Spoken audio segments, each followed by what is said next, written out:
staying in the UK, where the Keir Starmer government plans to follow in Australia's footsteps and implement a ban on under-16s accessing social media. How do you see this policy, Douglas? There's a lot of well-meaning people who support it because they think social media does great harm to young people, but I can see it having all sorts of unintended consequences as well. It sure does. I don't trust the British government at this stage to do almost anything well, let alone policing the internet. I think there are several issues here.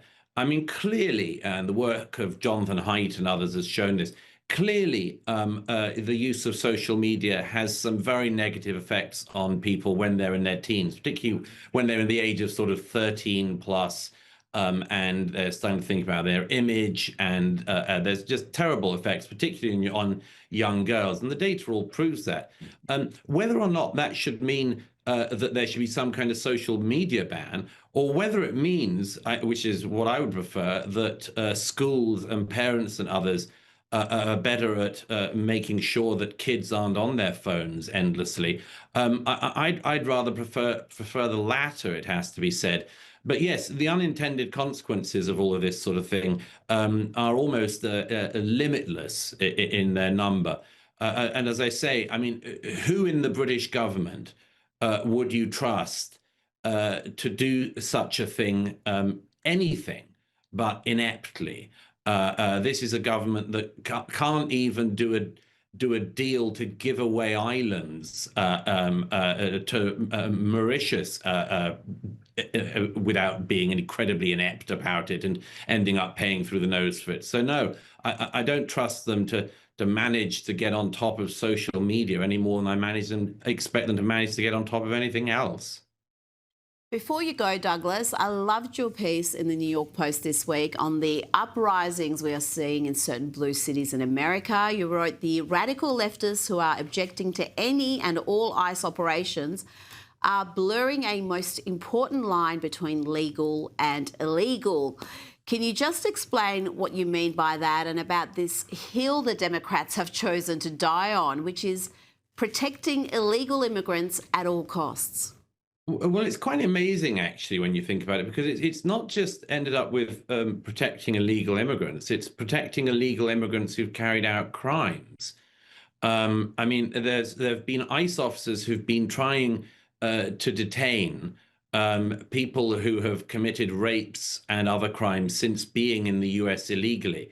And they find a whole load of sort of liberal, tends to be women, strangely, standing in their way and trying to stop them carrying out this act. This is a terrible strategic mistake, apart from anything else, by the activist left. Most people, including Democrats, actually do not want illegal foreign criminals who've committed crimes in the US to be allowed to remain in the US unbothered after breaking in and then committing crimes. To make this a hill to die on is a quite extraordinary thing. And the thing that I mentioned in that piece in the New York Post, which I just have said for years about the migration issue in all of our countries, is please can we remember that the difference between legal and illegal immigration is the law. And if you decide that the law is an unimportant concept, or it's something you can throw away, or that somebody who has come to the US completely legally and paid lawyers and done all the endless paperwork is effectively to be regarded in the same light as somebody who walked across the southern border in the Biden years and then started committing crimes in the US. Sorry, but you haven't just lost me, you'll have lost the majority of the American public. And when people on the left end up saying things like, you know, how could Donald Trump have been elected with a popular vote? Guys, this is how. It's because you choose absolutely terrible hills to die on, and Donald Trump's going to kill you at the polls each time. And Douglas, we see that particularly from the celebrity class. Just recently at the Grammys, the number of artists who talked about immigrants, no differentiation between illegal and legal immigrants, and that famous line of Billie Eilish, no human is illegal on stolen land. That seems to be the mantra of the modern left at the moment, Douglas. It's crazy, Rita. I mean, I think that these actors and others who we see doing this performative thing, I think they imagine that they're like Oscar Schindler in Schindler's List or something, or they're the sort of heroic person hiding Jews in the attic in some Second World War movie. I think they're totally divorced from reality. We already knew that, of course, but I think they're seeing themselves in this sort of unbelievably heroic light. And sorry, but this isn't that situation. It just isn't at all.